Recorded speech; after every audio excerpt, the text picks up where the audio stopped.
Lockdown की देरी के बाद आखिरकार कानपुर बार एसोसिएशन के चुनाव पर मोहर लगने के बाद वोटिंग भी शुरू हो गई, जो सोमवार की शाम 5 बजे तक अंतिम परिणाम तक जारी रहेगी। वहीं चुनाव अधिकारियों की एल्डर्स कमेटी की तरफ से कड़ी सुरक्षा व्यवस्था के इंतजामात भी किए गए हैं। साथ ही बुजुर्ग अधिवक्ताओं के लिए अलग सुविधाओं की व्यवस्था की गई है, जिसमें उनके लाने ले जाने के साथ उनके उपचार संबंधी व्यवस्थाओं का भी खासा ध्यान रखा गया है। जिसकी जानकारी देते हुए एल्डर्स कमेटी के अधिकारी जय नारायण पांडे ने बताया कि चुनाव के दौरान लॉकडाउन की नियमावली का खास ध्यान रखा गया है, जिसमें सोशल डिस्टेंसिंग, मास्क, सैनिटाइजर के साथ आपातकालीन व्यवस्था भी की गई है। कचहरी में पूरी कार्यकारिणी का चुनाव हुआ है। अध्यक्ष, महामंत्री, उपाध्यक्ष, संयुक्त मंत्री, कार्यकारिणी के सदस्यों का, और वकीलों में इस बात की खुशी है इस बार की अब की चुनाव उनके अपने घर में हुआ। वरिष्ठ अधिवक्ताओं ने बढ़ चढ़ के हिस्सा लिया है। अभी मैंने इंस्पेक्शन किया है तो उसमें सबसे ज़्यादा जो पोलिंग नीचे पाई गई है, करीबन 550 वोट वरिष्ठ अधिवक्ता अभी तक डाल चुके हैं, जबकि पहले ऐसा नहीं हुआ करता था। तो चुनाव ठीक हो रहा है, अभी कोई भी न्यूसेंस की बात कहीं से भी नहीं सुनने में आई है। और चूंकि बूथ बहुत बनाए गए हैं इस बार, तो इसलिए भी भीड़ बाहर दिखेगी आपके समर्थकों को, लेकिन अंदर पोलिंग बूथ्स में भीड़ नहीं है। अभी लगभग वोट पड़ चुके हैं। अभी रिसेंटली 2400 से 2600 के बीच में अभी तक वोट पड़ चुके हैं। तो 71 वोटर हैं, तो मान के चलिए लगभग 50% वोट अभी तक पोल हो चुका है।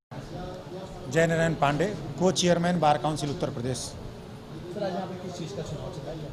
ये बार एसोसिएशन कानपुर का ये वार्षिक चुनाव है, जो 52 से 71 मतदाताओं जो है 77 प्रत्याशी जो लड़ रहे हैं उनके भाग्य का निर्धारण करने जा रही है।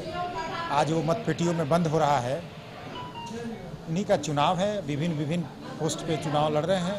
तो कितने लोग कानपुर कचहरी में वोट डालने सीओपी आया हुआ है? हाँ, इसमें कितने लोग वोट डालने के हकदार सीओपी धारक जो भी अधिवक्ता हैं, जो सूची बनी हुई है, जिसके चंदा जमा हुए थे, माननीय एल्डर कमेटी के सदस्यगण जैसे कि धर्मवीर सिंह गौड़ जी है, अब्दुल गफ्फार जी है, उमा शंकर गुप्ता जी है, वेद प्रकाश आर्य जी है, और उनके सहयोगी सुशील कुमार वर्मा जी हैं, और भी जो लोग हैं अब जो तैयार किए थे उसके अनुसार उसका प्रकाशन कराए, उसमें आमंत्रित किए। जिसका छूट गया है वो अपना नाम जुड़वा ले। जो दिए हैं सीओपी धारक, तो उनका सब नाम जुड़ा है, जिसमें 52 से 71 लोगों का मतदाता बनाया गया है।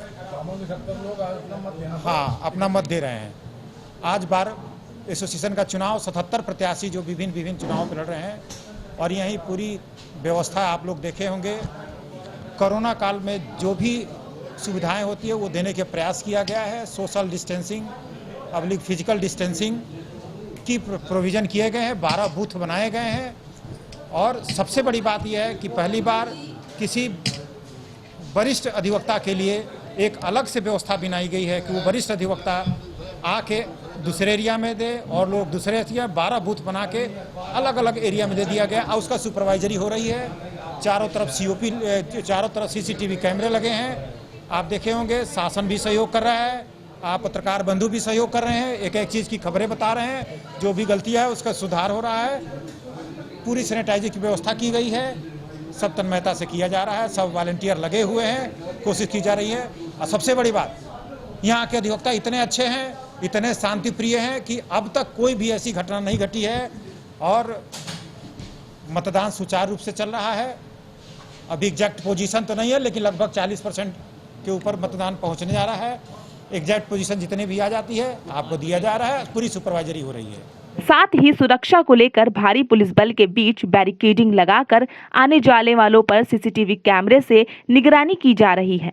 आपको बताते चले, बार एसोसिएशन चुनाव में कुल 5271 मतदाताओं के हाथ में 77 प्रत्याशियों के भाग्य का फैसला किया जाएगा, जिसकी वोटिंग के लिए 12 बूथ बनाए गए हैं, जिसकी पूरी देखरेख चुनाव पर्यवेक्षण एवं बार काउंसिल ऑफ यूपी के चेयरमैन जानकी शरण पांडे द्वारा की जा रही है, जिनके अंतर्गत 65 चुनाव अधिकारी चुनाव प्रक्रिया को संपन्न करा रहे हैं।